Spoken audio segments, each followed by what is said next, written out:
دنیا کے اندر جتنے گروہ ہیں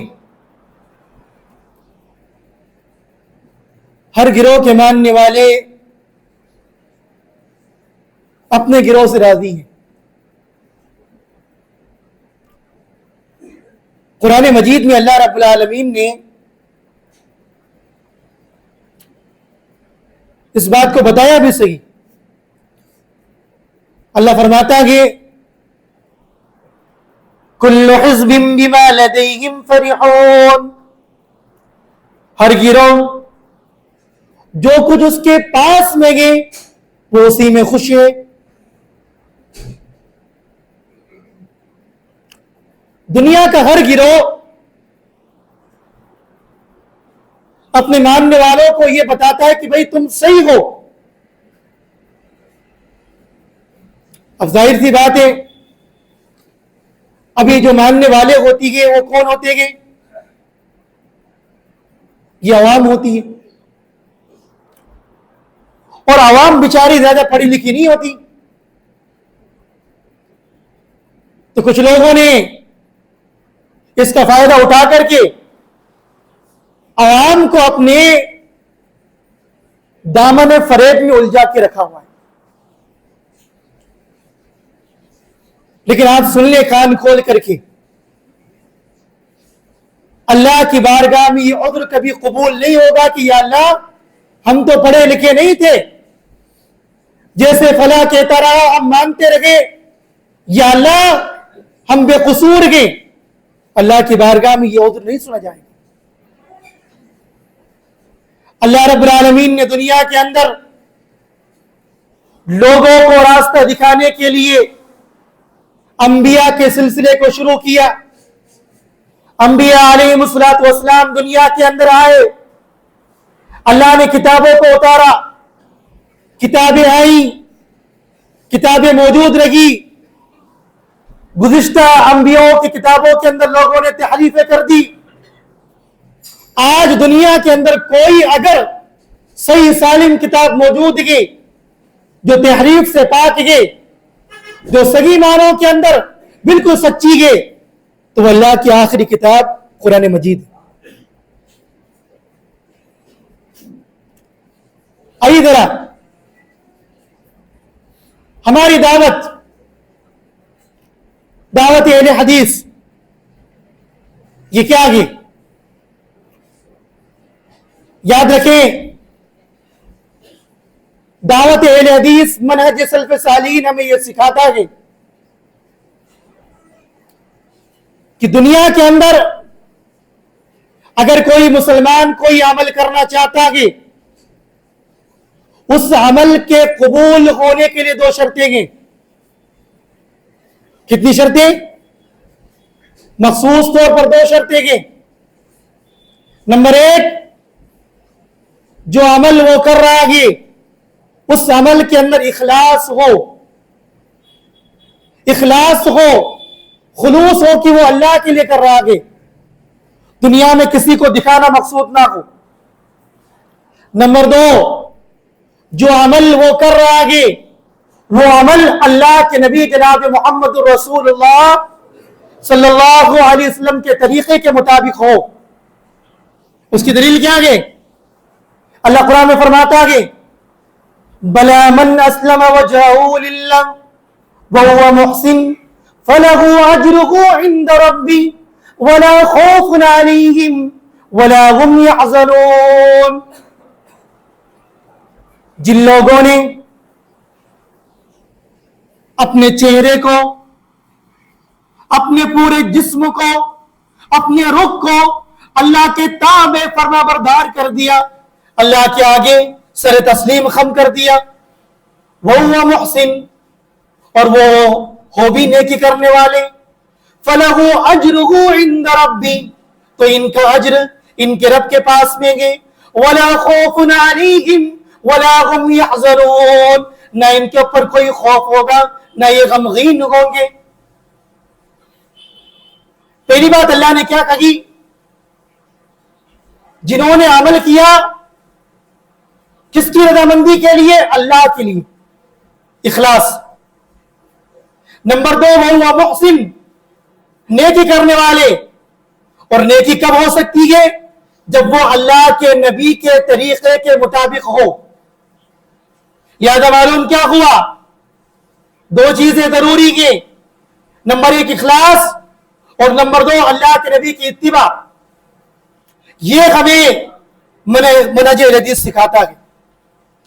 نمبر 2 شریعت, دعوت, عبادت کوئی بھی ہو, جب تک یہ قرآن و سنت کے مطابق نہ ہو اللہ کی بارگاہ میں قبول ہے کبھی نہیں. قرآن مجید کے اندر اللہ رب العالمین نے ہمیں کئی مقامات پر بتایا. اللہ کیا فرماتا ہے؟ یا ایھا الذین آمنوا اطیعوا اللہ واطیعوا الرسول. اے مومنو, اللہ کی اطاعت کرو, اللہ کے رسول کی اطاعت کرو. ایک مقام پر اللہ فرماتا ہے واطیعوا اللہ واطیعوا الرسول واطیعوا اللہ والرسول لعلکم ترحمون. اللہ فرماتا ہے اللہ کی اطاعت کرو, رسول کی اطاعت کرو تاکہ تمہارے اوپر اللہ رحم فرمائے. قرآن و سنت کے اندر جہاں بھی اللہ رب العالمین نے ہمیں حکم دیا, چاہے وہ عبادت کے لیے ہو, چاہے کسی چیز کو کرنے کے لیے ہو, چاہے کسی چیز سے منع کیا ہو, ہر ایک کے لیے اللہ رب العالمین نے ہمیں بتایا ہے. اگر قرآن نے واضح نہیں فرمایا تو اللہ کے نبی نے ہمیں بتایا ہے. اور بعض لوگ کیا کرتے ہیں کہ بھائی یہ تو نبی کی بات ہے, اللہ کی بات نہیں ہے, لہذا نبی کی بات کو نہ مانا جائے تو کوئی بات نہیں ہے. یاد رکھنا, قرآن میں اللہ نے ہمیں یہ بتا دیا نبی کی جو بات ہوتی ہے وہ بھی اللہ کی طرف سے ہوتی ہے. اللہ قرآن میں کیا فرماتا ہے؟ وَمَا يَنْتِقُ عَنِ الْهَوَىٰ إِنْ هُوَ إِلَّا وَحْيٌ يُوحَىٰ. اللہ فرماتا ہے میرے یہ نبی جناب محمد رسول اللہ صلی اللہ علیہ وآلہ وسلم اپنی خواہش سے تم سے کوئی بات نہیں کہتے, آپ جو بھی کہتے وہ اللہ کی وحی ہوتی ہے. لہذا معلوم کیا ہوا؟ رسول کا طریقہ, اللہ کی اطاعت, رسول کی اطاعت ضروری ہے. دنیا میں کسی کی بات کو لیا بھی جا سکتا ہے, چھوڑا بھی جا سکتا ہے. امام مالک رحمہ اللہ مدینے کے اندر مسجد نبوی کے باہر چبوترے کے اوپر درس دیتے ہوئے اپنے شاگردوں کو کہتے تھے, اللہ کے نبی کی قبر سامنے تھی, کہتے لوگوں سن لو, کل قول یؤخذ ویرد الا صاحب هذا القبر. لوگوں دنیا میں ہر کسی کی بات کو لیا بھی جا سکتا ہے, چھوڑا بھی جا سکتا ہے, سوائے اس قبر والے کے. جب ان کی بات آئے تو صرف لی جائے گی, چھوڑی نہیں جائے گی. نمبر 3 منہج اہل حدیث ہمیں کیا بتاتا ہے؟ یہ ہمیں بتاتا کہ لوگوں تم قرآن کو بغیر نبی کے سمجھائے نہیں سمجھ سکتے. سننا بات غور سے, آج فتنوں کا زمانہ ہے, کئی فتنے آ رہے ہیں, کئی فتنے کھڑے ہو رہے ہیں, لیکن یاد رکھنا یہ منہج ہمیں بتاتا کہ تمہیں اللہ کے نبی کے بتائے ہوئے راستے کے مطابق قرآن کو سمجھنا ہے. قرآن میں اللہ نے کیا فرمایا؟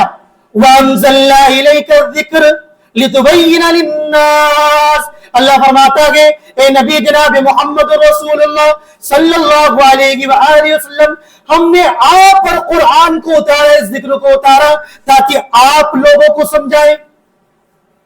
کون سمجھائے گا؟ نبی سمجھائیں گے. ایک مقام پر اللہ فرماتا ہے یعلمہم الکتاب والحکمہ. اے نبی جناب محمد رسول اللہ صلی اللہ علیہ وآلہ وسلم آپ لوگوں کو کتاب کا علم سکھائے, ان کو حکمت کا علم سکھائے, ان کو حکمت سکھائے. اور یاد رکھنا اللہ کے نبی نے اپنی حدیثوں میں ہمیں بتا دیا لوگوں قیامت کے قریب کچھ لوگ آئیں گے, ایک شخص نمودار ہوگا جو بستر پر مقعد پر ٹیک لگا کر کے کہے گا لوگوں ہمارے لیے قرآن کافی ہے, جو اس میں حلال ہوگا ہم اس کو حلال جانیں گے, جو اس میں حرام ہوگا ہم اس کو حرام جانیں گے, ہمیں کسی اور کی چیز کی ضرورت نہیں ہے. اللہ کے نبی نے فرمایا لوگوں ان لوگوں سے بچنا کیونکہ یہ خود بھی گمراہ ہوں گے اور تمہیں گمراہ کر دیں گے. کان کھول کے سن لو, قرآن ہمیں کہتا ہے نماز پڑھو, ظہر میں کتنی رکعتیں گے, عصر میں کتنی رکعتیں گے, مغرب کیسے پڑھنی گے, عشاء کیسے پڑھنی گے, فجر کیسے ادا کرنی گے, بتایا کس نے؟ اللہ کے نبی کی حدیث نے. قرآن کہتا ہے 30 دن کے روزے رکھو, تفصیل نہیں بتاتا. تفصیل کس نے بتائی؟ اللہ کے نبی علیہ الصلوۃ والسلام نے. قرآن کہتا ہے اللہ رب العالمین نے سال کے 12 مہینے بتائے, سال کے 12 مہینے کے 4 مہینے حرمت والے کے. ان 4 مہینے حرمت والے کون سے گے, کون سے مہینے کے, لگاتار کے, کیا نام ہے ان کے, اور حرمت کا معنی کیا گے, کیا معاملہ ہے اس کا, بتایا کس نے؟ اللہ کے نبی جناب محمد رسول اللہ صلی اللہ علیہ وسلم.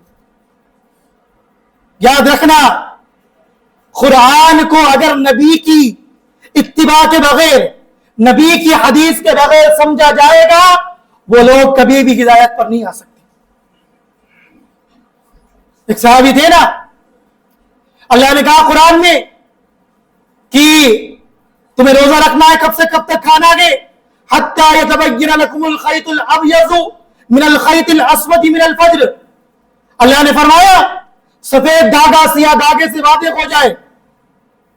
صحابی نے سوچا کہ بھائی سفید دھاگا سیاہ دھاگا دونوں واضح ہو جائے, دونوں دھاگے لیے, ایک سفید لیا ایک سیاہ کالا لیا, تکیے کے نیچے رکھ دیے. اب رات کو اٹھ کے دیکھتے, کہا دکھ رہا, نہیں دکھ رہا.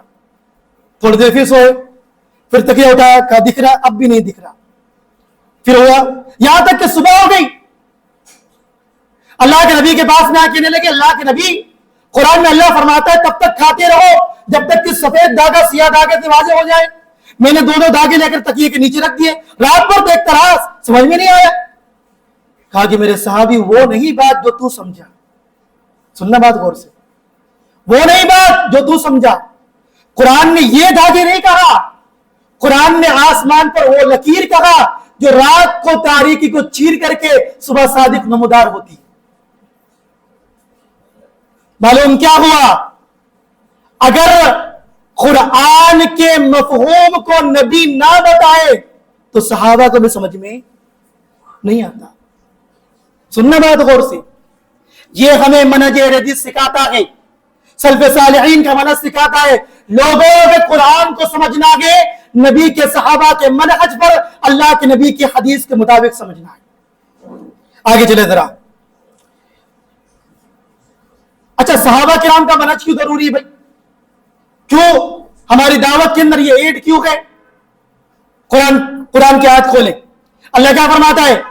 والسابقون الاولون من المہاجرین والانصار والذین اتبعوهم باحسان. اللہ فرماتا ہے وہ سبقت لے جانے والے, پہلے سبقت لے جانے والے مہاجرین اور انصار, اور جن لوگوں نے ان کی اتباع کی ہے احسان کے ساتھ میں, رضی اللہ عنہم ورضوا عنہ, اللہ ان سے راضی ہو گیا اور اللہ تعالیٰ ان کو راضی بھی کر دے گا.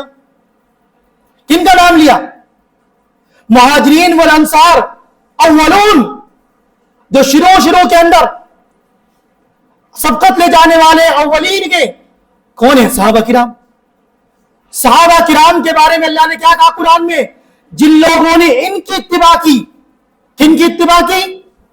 ان صحابہ کی اتباع کی, رضی اللہ عنہم ورضوا عنہ, اللہ تعالیٰ ان سے بھی راضی ہو جائے گا. اور سننا قرآن کی آیت ہے سورہ بقرہ کے اندر, اللہ کیا فرماتا ہے؟ فَإِنَّ آمَنُوا بِمِثْلِ مَا آمَنْتُمْ بِهِ فَقَدْ اهْتَدَوْا.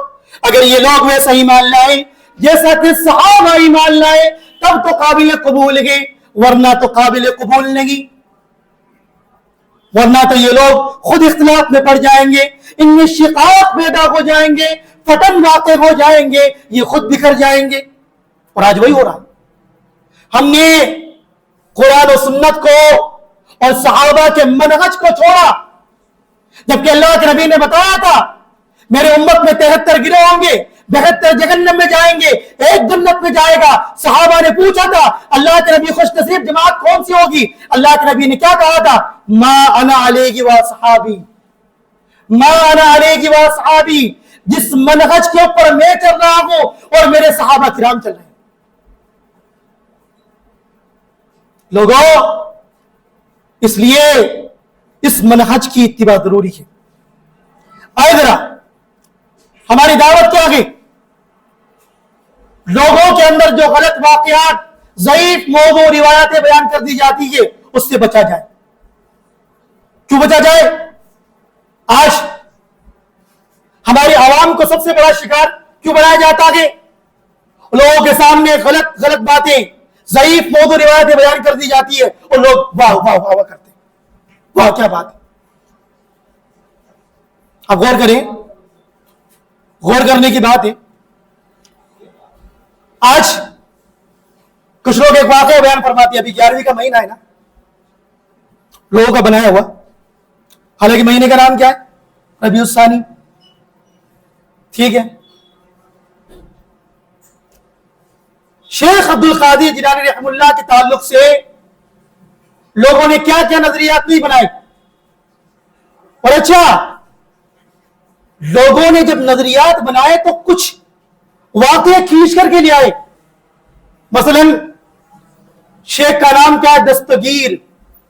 کیا نام ہے آپ کا؟ لقب کیا ہے؟ دستگیر. دست مانے ہاتھ اور گیر مانے پکڑنے والا. کسی نے پوچھا, ایک کتاب ہے سیرت غوث اعظم, اس میں لکھی ہوئی یہ بات کہ شیخ کا نام دستگیر کیوں پڑا. اب بات سننا غور سے, اور ذرا اپنے گریبان میں جا کے دیکھنا کہ ہم اگر اسی میں ہوتے ہمارا کیا حال ہوتا. کہتے ہیں کہ ایک مرتبہ شیخ عبد القادر جیلانی رحمہ اللہ اور اللہ رب العالمین دونوں جنت کی سیر کو نکلے. کون کون نکلے؟ اللہ رب العالمین جو خالق ہے, جو مالک ہے, جو سب کچھ ہے, اور شیخ عبد القادر جیلانی رحمہ اللہ جنت کی سیر کو نکلے. جب نکلے چلنے لگے تو سامنے کیلے کا چھلکا پڑا ہوا تھا. اب ہوا کیا؟ اللہ رب العالمین کو نعوذ باللہ ثم نعوذ باللہ, یہ میری بات نہیں ہے, ہم تو ان گنت مرتبہ ان باتوں سے اللہ کی پناہ چاہتے ہیں, ان گنت مرتبہ. کہتا ہے لکھنے والا, کیا کہتا ہے, کیا لکھتا ہے کہ اللہ رب العالمین کو کیلے کا چھلکا دکھائی نہیں دیا, اللہ کا پیر پڑا, اللہ پھسلنے لگا. شیخ عبد القادر جیلانی نے اللہ کے ہاتھ کو تھام لیا. تب سے جب اللہ رب العالمین نے جب یہ دیکھا کہ شیخ عبد القادر جیلانی نے میرے ہاتھ کو پکڑ کے مجھے بچا لیا, تو اللہ نے کیا کہا؟ آج سے تو دستگیر ہے.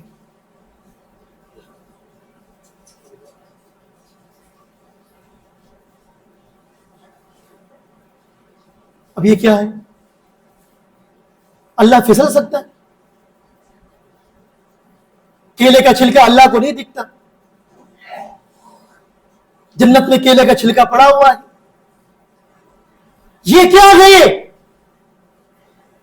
اور آج ہماری عوام کے درمیان جو بھولی بھالی عوام ہے, جو بیچاری عوام ہے, جس عوام کو پتہ نہیں ہوتا, ان کے سامنے یہ واقعات بیان کیے جاتے ہیں اور ان کو یہ بتایا جاتا کہ تم ان کو پکارو, ان سے مانگو, ان سے مانگو, اللہ تعالیٰ تمہیں دے گا.